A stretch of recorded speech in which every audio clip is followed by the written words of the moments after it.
यह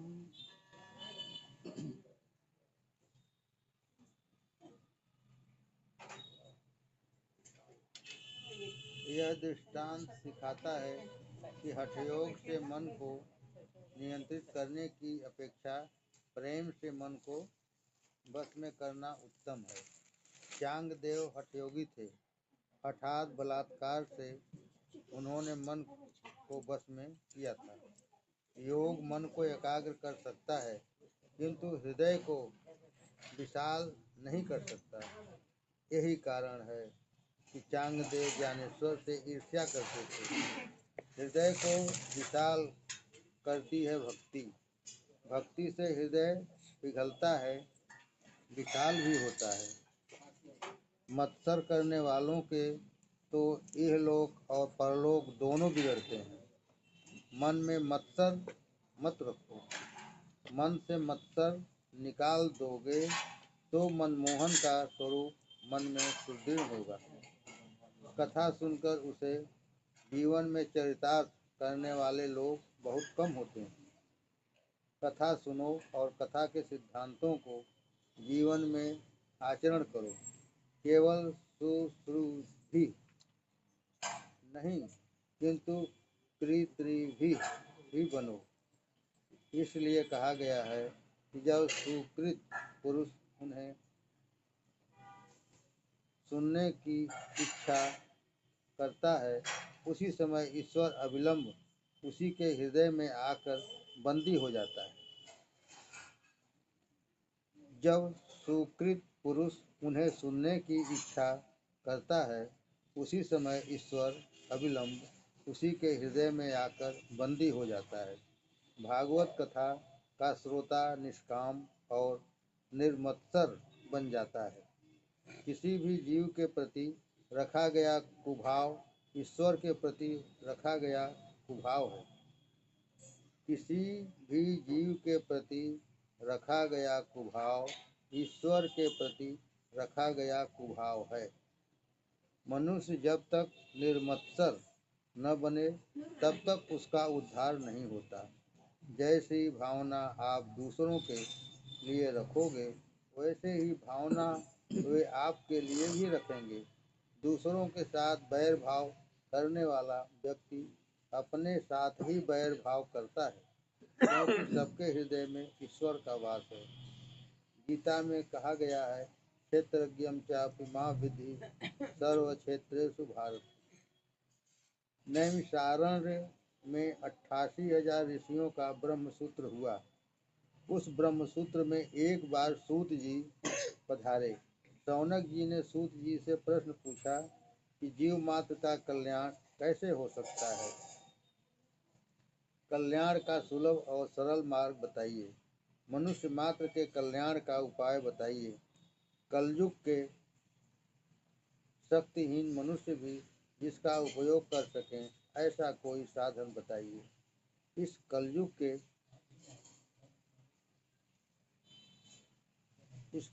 के मानव मंद बुद्धि और मंद शक्ति हैं, तो कठिन मार्ग नहीं अपना सकेंगे। कलयुग के मनुष्य भोगी होने से मंद बुद्धि कहे गए हैं। कलयुग के मानव ऐसे भोगी हैं कि एक ही आसन पर बैठकर 8 घंटे ध्यान नहीं कर सकते। वे अपने को चतुर मानते हैं, किंतु व्यास जी ऐसा मानने को तैयार नहीं है। संसार के विषयों के पीछे ही जो लगा रहे, उसे प्रवीण कैसे कहा जाए। संसार के विषयों के पीछे ही जो लगा रहे, उसे प्रवीण कैसे कहा जाए। शास्त्र कहता है, 100 काम छोड़कर भोजन करो, 1000 काम छोड़कर स्नान करो, लाख काम छोड़कर दान करो और करोड़ काम छोड़कर प्रभु का स्मरण करो। 100 काम छोड़कर भोजन करो, 1000 काम छोड़कर स्नान करो, लाख काम छोड़कर दान करो और करोड़ काम छोड़कर प्रभु का स्मरण करो। ध्यान करो, सेवा करो।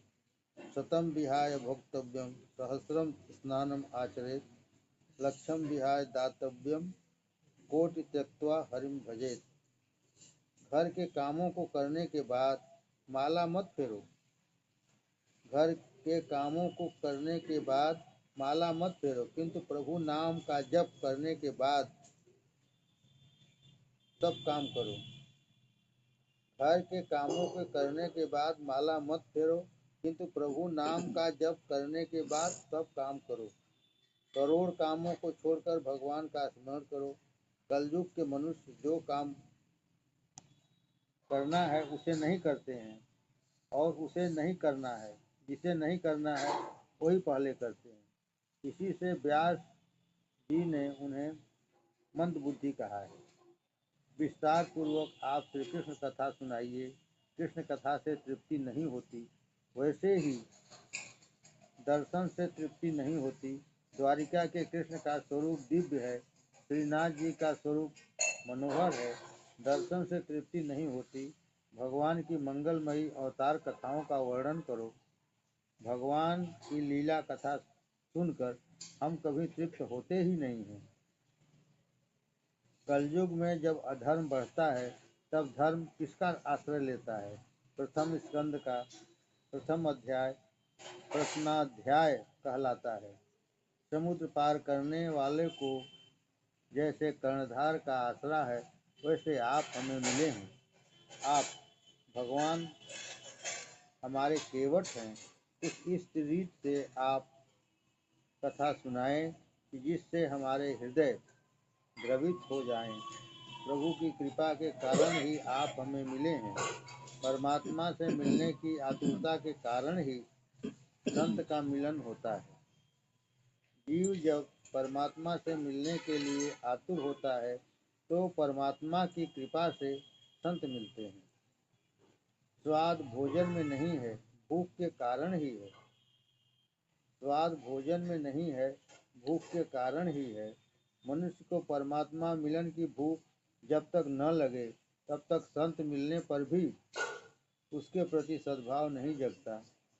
इसका एक ही कारण है कि जीव को भगवत दर्शन की इच्छा ही नहीं हुई है। वक्ता का अधिकार सिद्ध होना चाहिए और श्रोता के भी अधिकार सिद्ध होने चाहिए। श्रवण के 3 प्रधान अंग हैं। श्रद्धा, पहला श्रद्धा। श्रोताओं को चाहिए कि वे मन को एकाग्र करके श्रद्धा से कथा सुने। दूसरा जिज्ञासा। श्रोता को जिज्ञासु होना चाहिए। जिज्ञासा के अभाव में मन एकाग्र नहीं होगा और कथा का कोई असर भी न होगा। बहुत कुछ जानने की जिज्ञासा न होगी तो कथा श्रवण से कोई विशेष लाभ न होगा। तीसरा निर्मत्सरता। श्रोता के मन में जगत के किसी भी जीव के प्रति मत्सर नहीं होना चाहिए। कथा में दीन और विनम्र होकर जाना चाहिए। पाप को छोड़कर भगवान के मिलने की तीव्र आतुरता की भावना से कथा श्रवण करोगे तो भगवान के दर्शन होंगे। प्रथम स्कंद के में शिष्य का अधिकार वर्णित है। प्रथम स्कंद में शिष्य का अधिकार वर्णित है। एक महात्मा रामायण की कथा सुना रहे थे। कथा समाप्त होने पर किसी श्रोता ने महात्मा से पूछा, कथा तो सुनी पर मुझे यह नहीं समझ में आया कि राम राक्षस थे या रावण। तो महात्मा ने उत्तर दिया कि न तो राम राक्षस थे और न रावण। राक्षस तो मैं ही हूँ कि जो तुम्हें कुछ भी समझा न सका। परमात्मा की कथा बार बार सुनोगे तो प्रभु के प्रति प्रेम भाव जगेगा। शौनक मुनि ने सूत जी से कहा, भागवत कथा में हमको श्रद्धा है, आपके प्रति हमें आदर है। अनेक जन्मों के पुण्यों का उदय होने पर ही अधिकारी वक्ता के मुख से कथा सुनने का सौभाग्य प्राप्त होता है। अनेक जन्मों के पुण्यों का उदय होने पर ही अधिकारी वक्ता के मुख से कथा सुनने का सौभाग्य प्राप्त होता है।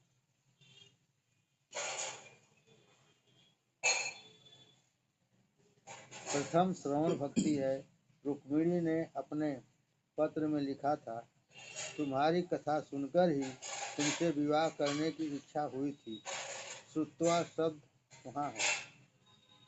भगवान के गुण सुनने से उनके लिए प्रेम भाव उत्पन्न होता है।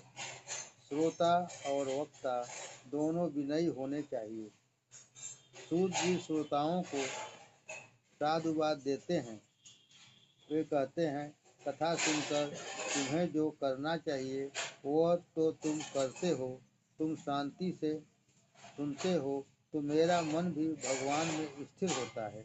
तुम ज्ञानी हो, प्रभु प्रेम में पागल हो, परंतु मेरा कल्याण करने के लिए प्रश्न पूछते हो। कथा सुनाकर मैं तो अपनी वाणी को पवित्र करूँगा।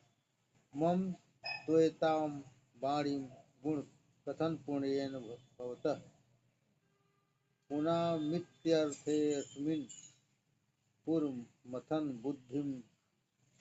बुद्धि व्यर्थ वसिता। शिव महिम्न स्त्रोत्र में पुष्पदंत ने भी कहा है कि शिव तत्व का वर्णन वैसे तो कौन कर सकता है। मैं तो अपनी वाणी को पवित्र करने चला हूँ। आरंभ में सूतदेव जी सुखदेव जी को वंदन करते हैं, फिर भगवान नारायण को वंदन करते हैं। नारायणम नमस्कृत्य। भारत के प्रधान देव नारायण हैं।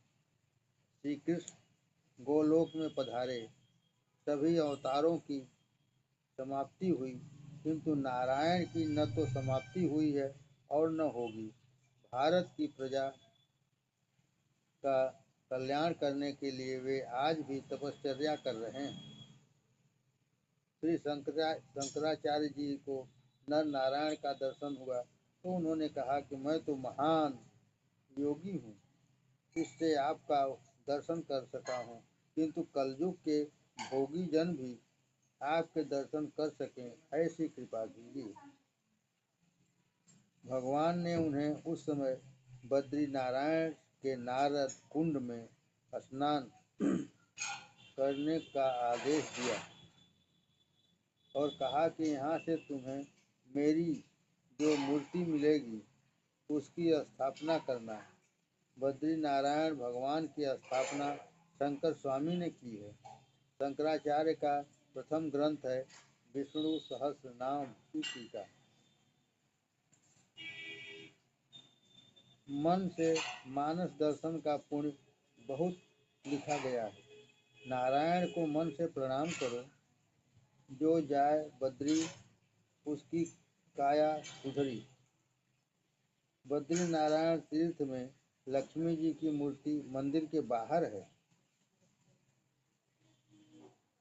तपश्चर्या में स्त्री द्रव्य बालक का संग बाधादायी है।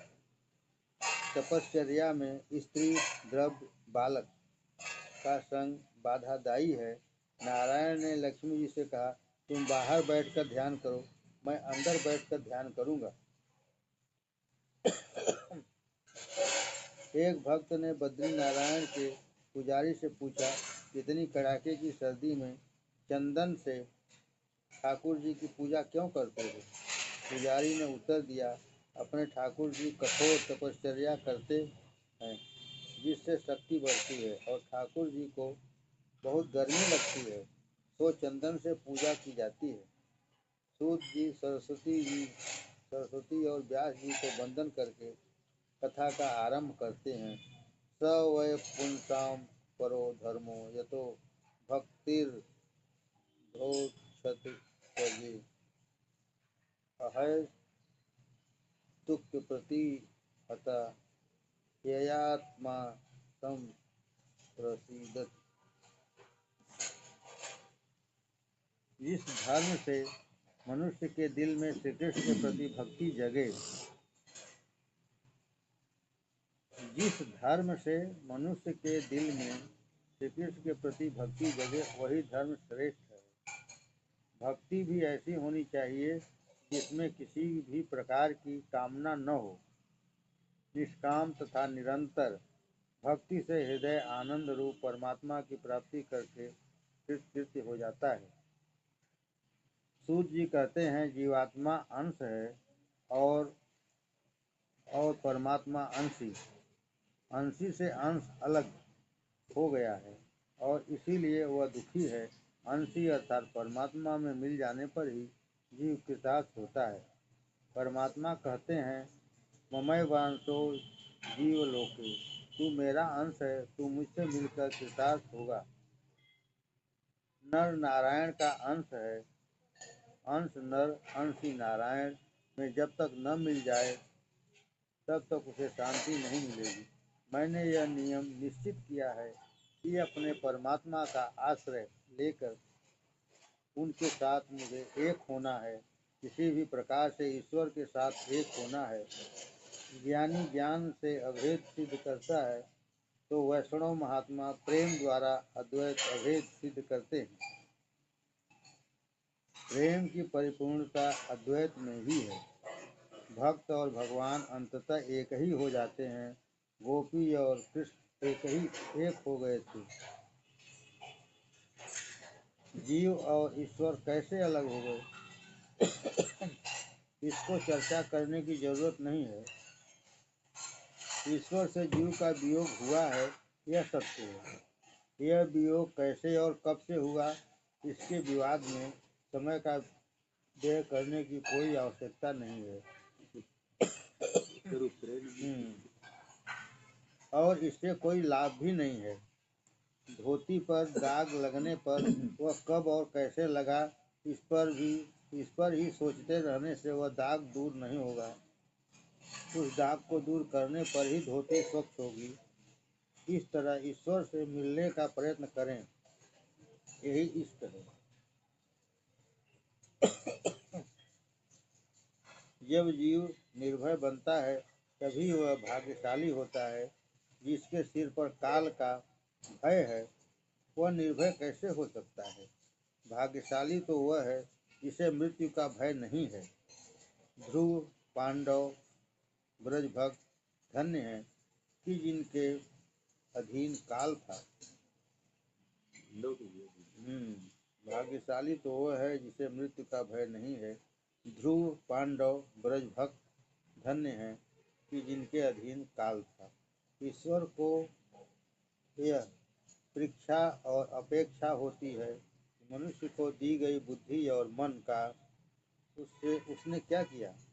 जीव को मृत्यु के दिन अर्थात हिसाब देने के दिन भय लगता है। जिसका जीवन साफ है उसका हिसाब साफ है। जिस दिन इनकम टैक्स का अधिकारी किसी गृहस्थ से 1,00,000-2,00,000 रुपए का हिसाब मांगता है तो वह गृहस्थ डर जाता है। तो फिर जब ईश्वर सारे जीवन का हिसाब मांगेगा तो क्या दशा होगी। क्या इसका भी कभी विचार किया है।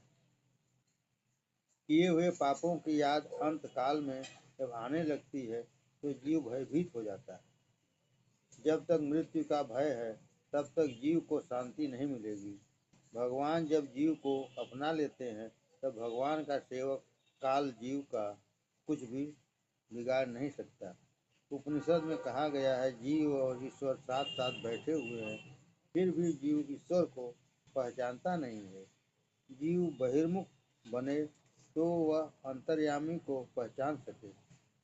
एक व्यक्ति को मालूम हुआ कि गंगा किनारे रहने वाले एक संत के पास एक पारस मणि है। पारस मणि पाने की इच्छा से वह व्यक्ति संत की सेवा करने लगा। संत ने कहा कि मैं गंगा स्नान करने जा रहा हूँ, वापस आकर तुझे मैं पारस मणि दूंगा। संत तो ऐसा कहकर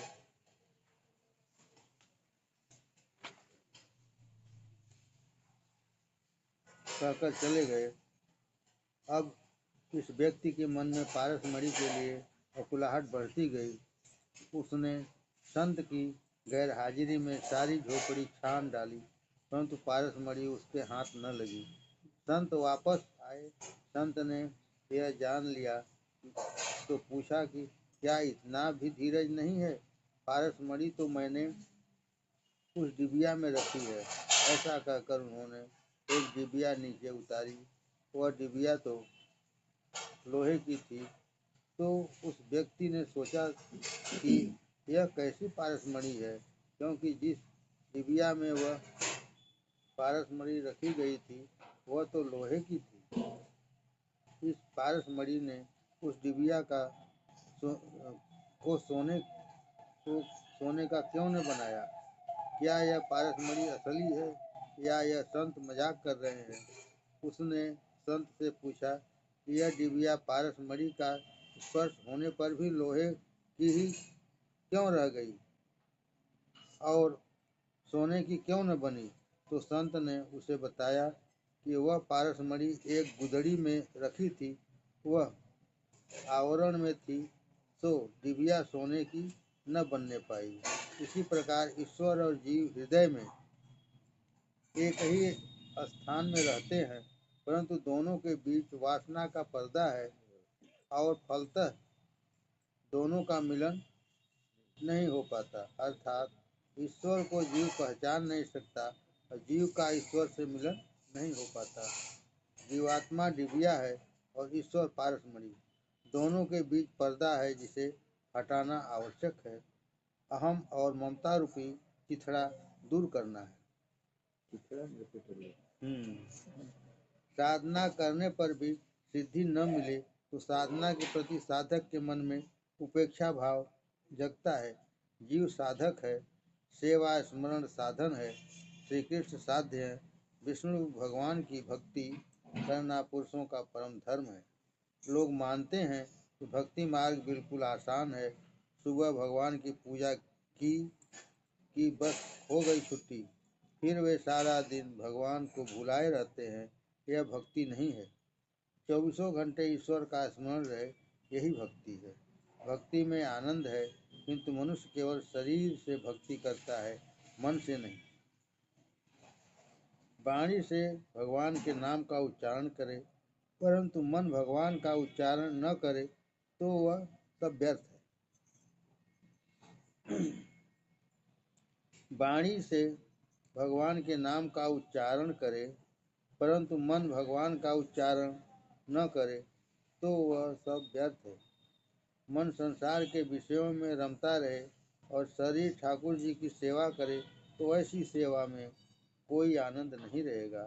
सेवा में क्रिया मुख्य नहीं है, भाव ही प्रधान है। सब विषयों में से मन को हटाओगे तब सेवा में आनंद आएगा।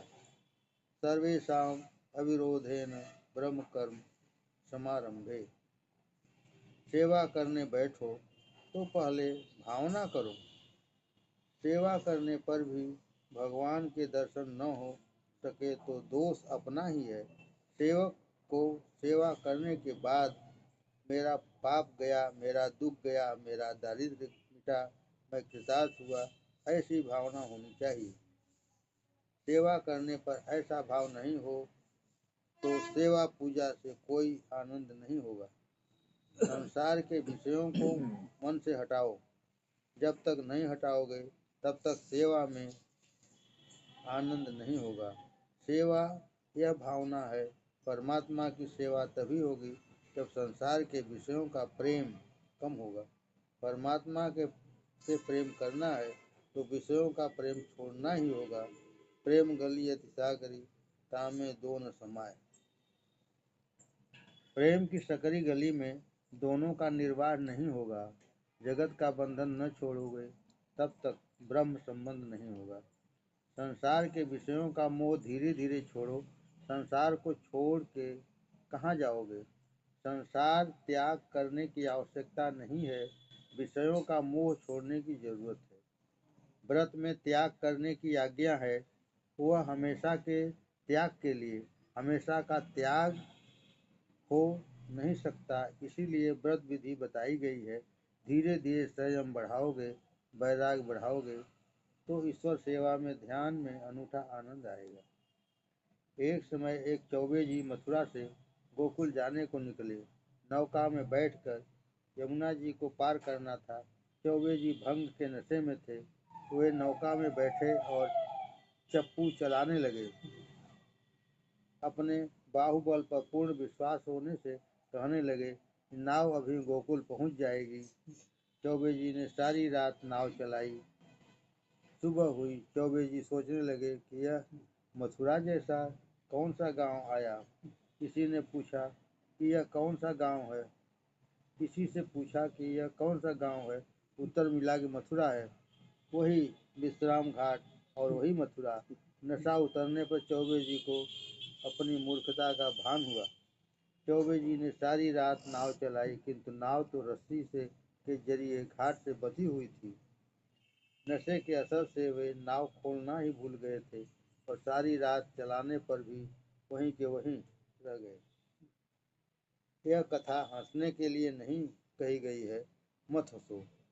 यह अवस्था चौबे जी की नहीं, हम सबकी है। सभी इंद्रियां सुख के नशे में चूर है। जीव को इंद्रिय सुख भोगने का नशा चढ़ गया है। स्पर्श सुख का, संसार के विषय सुख का नशा चढ़ा हुआ है। धन के नशे में मनुष्य मंदिर जाता है। वो नशे में होने के कारण ठाकुर जी का सच्चे मन से चिंतन नहीं करता है, अतः उसे भगवान के दर्शन का आनंद नहीं होता। दुनिया के विषय सुंदर नहीं है, केवल परमात्मा ही सुंदर है। वासना रूपी डोरी से विषय में बंधी हुई इंद्रियों को छुड़ाना है। वासना किसी को आगे बढ़ने नहीं देती। वासना की डोरी को नहीं तोड़ोगे तब तक आगे बढ़ नहीं सकोगे। वासना रूपी डोरी से इस जीव की गांठ संसार के साथ बंधी हुई है, उसे आगे बढ़ नहीं सकोगे। वासना रूपी डोरी से इस जीव की गांठ संसार के साथ बंधी हुई है, उसे छोड़ना है। हृदय में कोई वासना नहीं रहेगी, तब भक्ति में से आनंद मिलेगा। सर्वोत्तम वस्तु का भगवान को अर्पण करना ही भक्ति है। सर्वोत्तम वस्तु का भगवान को अर्पण करना ही भक्ति है। बिना वैराग के भक्ति रोती है। भोग भक्ति के में बाधक है। संयम और सदाचार बढ़ाओगे तो भक्ति से आनंद मिलेगा। सुखी होना तो संसार में के विषयों के साथ ज़्यादा प्रेम मत करो। घर में ही वैराग की साधना करो। बिना वैराग के ज्ञान और भक्ति की शोभा नहीं है। ज्ञान और वैराग सहित भक्ति बढ़े तो ईश्वर का साक्षात्कार होता है। ज्ञान और वैराग सहित भक्ति बढ़े तो ईश्वर का साक्षात्कार होता है। ज्ञान मार्ग में इंद्रियों का निरोध करना पड़ता है। भक्ति मार्ग में इंद्रियों को प्रभु मार्ग में ले जाना होता है। ज्ञान मार्ग में इंद्रियों का निरोध करना पड़ता है। भक्ति मार्ग में इंद्रियों को प्रभु मार्ग में ले जाना होता है। सुगंध लेने की इच्छा हो तो ठाकुर जी को फूल अर्पण करने के बाद उसकी सुवास लो। ब्रह्म संबंध को सतत बनाए रखने से ही जीवात्मा का कल्याण होता है। वेद भी उसी वासुदेव भगवान का वर्णन करते हैं। उत्तमोत्तम तत्व अद्वैत तत्व है, जिसे श्री कृष्ण कहते हैं।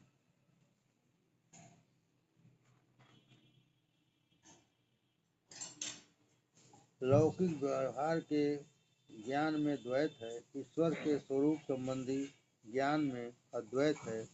व्यवहार के स्वरूप का ज्ञान द्वैत भाव से भरा हुआ है। व्यवहारिक ज्ञान में ज्ञाता और ज्ञेय भिन्न भिन्न है।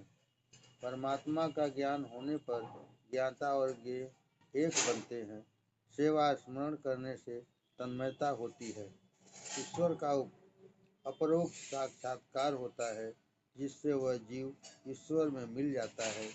इसके बाद वह यह नहीं कह सकता कि मैं ईश्वर को जानता हूँ। वह ऐसा भी नहीं कह सकता कि मैं ईश्वर को नहीं जानता हूँ।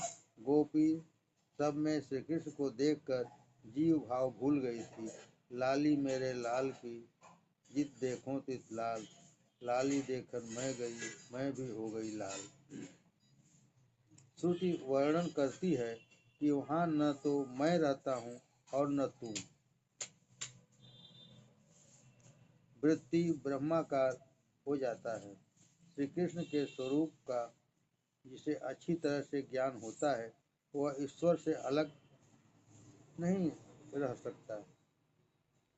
सब में ईश्वर का ही दर्शन करने वाला स्वयं भी ईश्वर ही बन जाता है।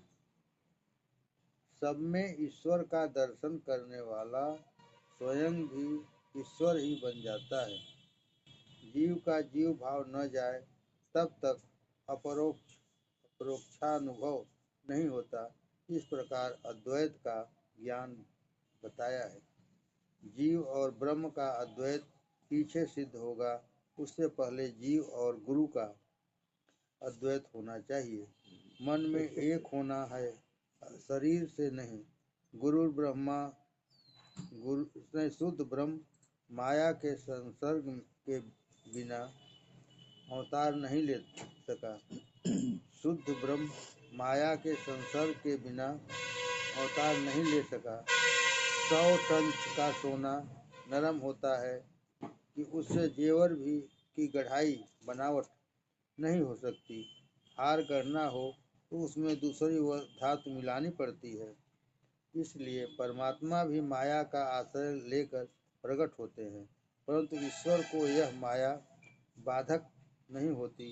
जीव को माया बाधक होती है। योगी जिसे परमात्मा कहते हैं, उसी परमात्मा से जो मिलता है वह जीव कृतार्थ होता है। भगवान के प्रति प्रेम बढ़ाना हो तो भगवान के अवतारों की कथा सुनो। परमात्मा के 24 अवतार की कथा है। धर्म की स्थापना करने और जीव का उद्धार करने को परमात्मा अवतार धारण करते हैं। ठाकुर जी का अवतार तुम्हारे घर में होना चाहिए, मंदिर में नहीं। मानस शरीर में यह घर है। भागवत में मुख्यतः कृष्ण कथा करनी है, परंतु यह कथा आखिर में आती है। भगवान के अवतारों की कथा सुनने से जीवन सुधरता है। भगवान के सारे धर्म जीव में उतर आए, यही अवतार हुआ। तीसरे अध्याय में 24 अवतारों की कथा संक्षेप में कही गई है। पहला अवतार सनत कुमारों का है। वह ब्रह्मचर्य का प्रतीक है। सब धर्मों में ब्रह्मचर्य पहले आता है। ब्रह्मचर्य के सिवा मन स्थिर नहीं रहेगा। ब्रह्मचर्य से मन, बुद्धि, चित्त, अहंकार पवित्र होते हैं। ब्रह्मचर्य का पालन करने से अंतःकरण शुद्ध होता है। पहला कदम है ब्रह्मचर्य। दूसरा अवतार वाराह का है। वाराह अर्थात श्रेष्ठ दिवस कौन सा है? जिस दिन सत्कर्म हो वह दिन श्रेष्ठ। सत्कर्म में लोभ विघ्न करने आता है। लोभ को संतोष से मारो। 12 अवतार संतोष का अवतार है। प्राप्त स्थिति में संतोष मानो। लोभ को मारकर प्रभु जिस स्थिति में रखे उसी में संतोष मानो। यह 12 अवतार का रहस्य है। तीसरा अवतार है नारद जी का। यह भक्ति का अवतार है। ब्रह्मचर्य का पालन करे और प्राप्त सिद्धि में संतोष माने, उसे नारद अर्थात भक्ति मिले। नारद जी भक्ति के आचार्य हैं। चौथा अवतार नर नारायण का। भक्ति मिले तो उससे भगवान का साक्षात्कार होता है। भक्ति द्वारा भगवान मिलते हैं, परंतु भक्ति ज्ञान और वैराग्य बिना होगी तो दृढ़ नहीं होगी। भक्ति ज्ञान और वैराग्य सहित होनी चाहिए। भक्ति में ज्ञान और वैराग्य की जरूरत है। इसलिए 5वां अवतार कपिल देव का है। ज्ञान वैराग्य का। वैराग्य को जीवन में उतारो। ज्ञान और वैराग्य के साथ भक्ति आएगी तो भक्ति सदा के लिए स्थिर रहेगी। छठा अवतार है दत्तात्रेय जी का।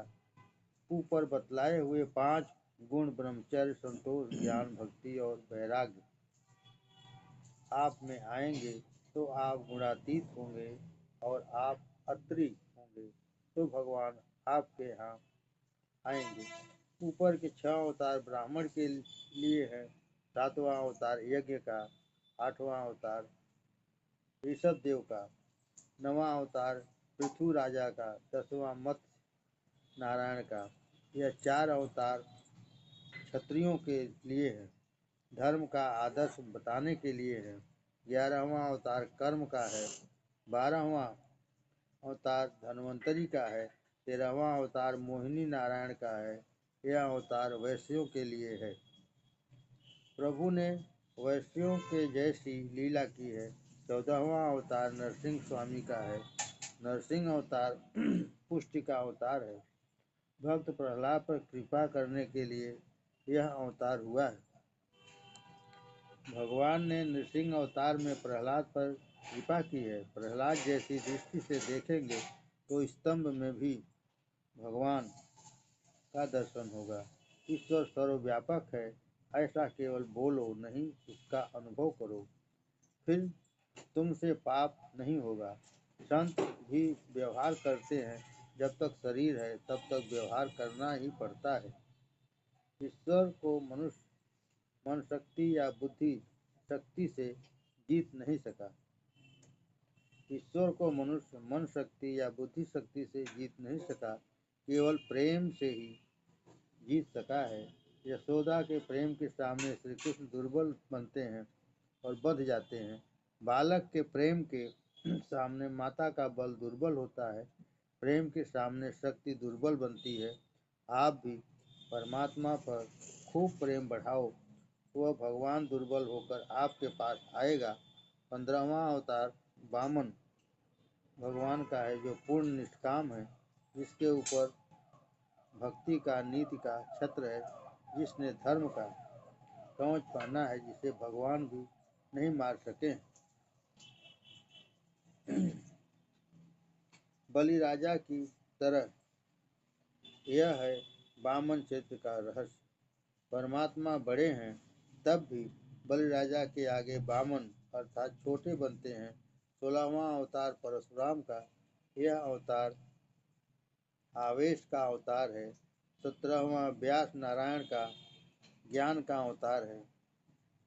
18वां राम जी का अवतार है, यह मर्यादा पुरुषोत्तम का अवतार है। राम की मर्यादा का पालन करो, जिससे तुम्हारा काम मिटेगा अर्थात कन्हैया मिलेगा। 19वां अवतार श्री कृष्ण का, कृष्णस्तु भगवान स्वयं।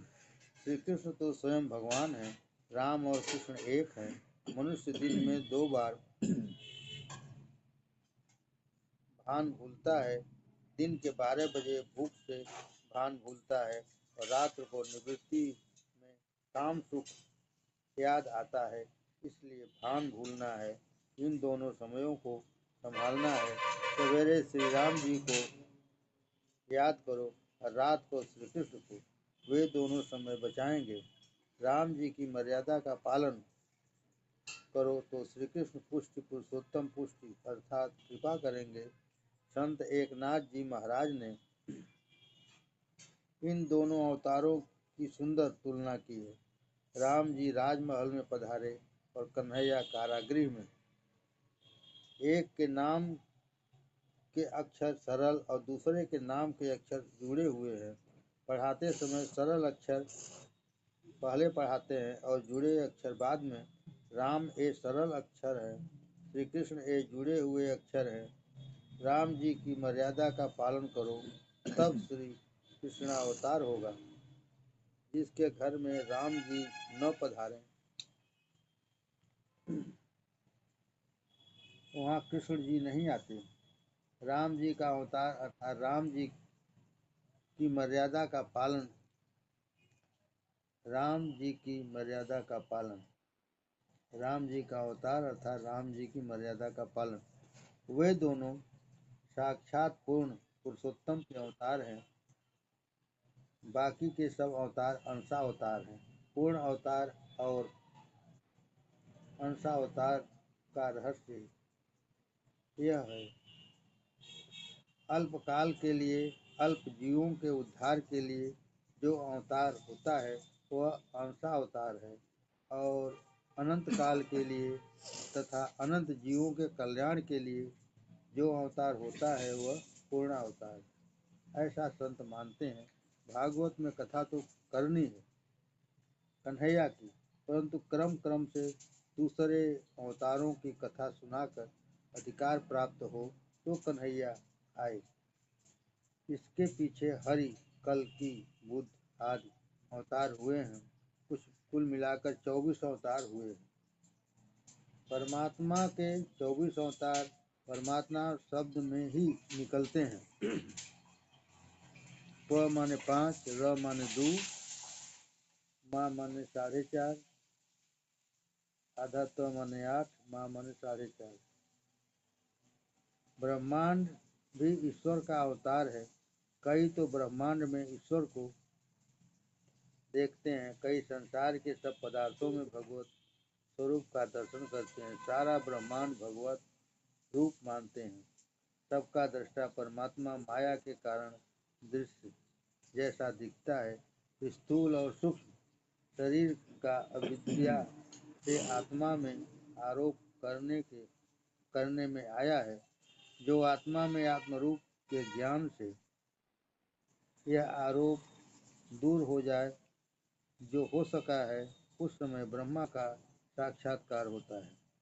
इति तद ब्रह्म दर्शनम का सिद्धांत समझ में आएगा। भगवान वेद व्यास जी ने भगवान चरित्रों से परिपूर्ण भागवत नाम का पुराण बनाया है। भगवान श्री कृष्ण धर्म, ज्ञान आदि सहित स्वधाम पधारे तो इस कलयुग में अज्ञान रूपी अंधकार से लोग अंधे हुए। उस समय भागवत पुराण प्रकट हुआ। यह पुराण सूर्य रूप है। सुखदेव जी ने राजा परीक्षित को यह कथा सुनाई है।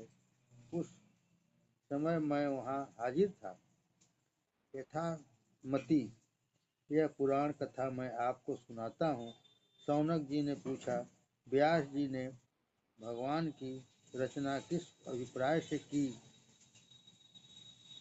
व्यास जी ने भागवत की रचना किस अभिप्राय से की और रचना करने के बाद इसका प्रचार किस तरह से किया आदि कथा हमें सुनाएं।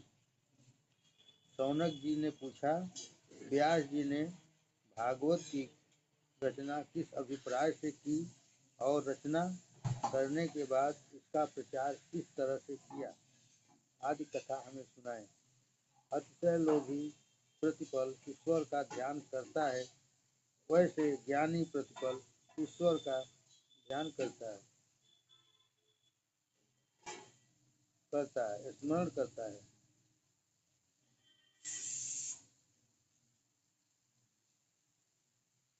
ज्ञानी एक पल भी ईश्वर से अलग नहीं रह सकता। सुखदेव जी की जन्म से ही ब्रह्माकार वृत्ति है। वे भागवत पढ़ने गए, यह हमें आश्चर्य लगता है। सुखदेव जी की प्रशंसा खूब की गई है। सुखदेव जी की देव वृत्ति थी, देह वृत्ति नहीं थी। जब तक देह वृत्ति है तब तक दुख है। सुखदेव जी स्नान करती अप्सराओं के आगे से निकले तब भी निर्विकार थे। एक समय ऐसा हुआ कि एक सरोवर में अप्सराएं स्नान करती थीं।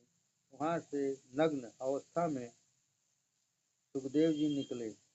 अप्सराओं ने पूर्ववत स्नान चालू रखा और किसी प्रकार की लज्जा का अनुभव नहीं किया, कपड़े भी नहीं पहने।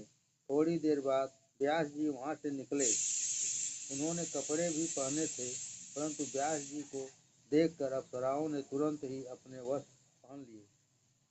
व्यास जी ने इस बात को देखा तो वे आश्चर्य में पड़ गए कि ऐसा क्यों हुआ। अप्सराओं से उसका कारण पूछा। उन्होंने बताया कि आप वृद्ध हैं, पूज्य हैं, पिता तुल्य हैं, परंतु आप मन में यह पुरुष है या स्त्री है ऐसा भेद है, जबकि सुखदेव जी के मन में कोई ऐसा भेद नहीं है। सुखदेव जी केवल ब्रह्मज्ञानी नहीं, ब्रह्म दृष्टि रखकर घूमते हैं। सुखदेव जी को अभेद दृष्टि सिद्ध हो चुकी है। उन्हें यह खबर नहीं कि यह स्त्री है या पुरुष है। संत के दर्शन करने वाला भी निर्विकारी बनता है। सुखदेव जी का दर्शन करके अप्सराएं भी निर्विकारी बनी हैं, निष्काम हुई हैं। अप्सराओं को लगा कि धिक्कार है हमें, इस महापुरुष को तो देखो, यह महापुरुष प्रभु प्रेम में कैसे पागल बने हैं। जनक राजा के दरबार में एक समय सुखदेव जी और नारद जी पधारे। सुखदेव जी ब्रह्मचारी हैं और ज्ञानी हैं, नारद जी भी ब्रह्मचारी हैं और भक्ति मार्ग के आचार्य हैं। दोनों महापुरुष हैं, मगर इन दोनों में से श्रेष्ठ कौन, जनक राजा समाधान नहीं कर सके। परीक्षा किए बिना कैसे फैसला हो। जनक राजा की रानी सुनैना ने निश्चय किया कि मैं दोनों की परीक्षा करूंगी। सुनैना रानी ने दोनों को अपने घर बुलाया और झूले पर बिठाया। इसके बाद सुनैना रानी श्रृंगार सज के आई और झूले पर उन दोनों के बीच बैठ गई। इससे नारद जी को कुछ संकोच हुआ। मैं बाल ब्रह्मचारी हूँ, मुझ जैसे तपस्वी का इस स्त्री से स्पर्श हो गया और कहीं मेरे मन में विकार आ गए तो। इस विचार से वे कुछ दूर हटे, परंतु सुखदेव जी को वहाँ आकर कोई बैठा है इसका भान तक नहीं हुआ। उन्हें तो स्त्री पुरुष का भी भान नहीं है, वे दूर भी नहीं हटते हैं। रानी सुनैना ने निर्णय दिया, इन दोनों में से श्रेष्ठ सुखदेव जी हैं। इनको तो स्त्रीत्व या पुरुषत्व का भी भान नहीं है। स्त्रीत्व और पुरुषत्व का भान न जाए तब तक ईश्वर नहीं मिलते। स्त्रीत्व और पुरुषत्व का भान भूले तभी भक्ति सिद्ध हुई मानो। सुखदेव जी को स्त्री में स्त्रीत्व और नहीं दिखता है, उनको सब में ब्रह्म भाव हो गया है। सब में ब्रह्म दिखता है, तब तक पुरुषत्व और स्त्रीत्व स्मरण है, तब तक काम है। जब यह स्मरण जाता है तब काम जाता है, अर्थात काम करता है। ब्रह्मचर्चा करने वाले सुलभ हैं, ब्रह्मज्ञानी सुलभ नहीं है। सुखदेव जी जैसी दृष्टि रखने वाले सुलभ नहीं है। ब्रह्म दृष्टि रखना कठिन है। ऐसे पुरुष को तो भागवत पढ़ने की जरूरत नहीं है। फिर भागवत पढ़ने क्यों गए। सुखदेव जी भिक्षावृत्ति के लिए बाहर निकलते हैं तो भी गोदोहन काल में अर्थात 6 मिनट से अधिक कहीं भी रुकते नहीं। फिर भी 7 दिन तक बैठकर उन्होंने यह कथा राजा परीक्षित को कैसे सुनाई। हमने सुना है कि राजा परीक्षित भगवान का भारी प्रेमी भक्त था, उसे श्राप लगा, इसलिए यह हमें कहो। सूत जी कहते हैं,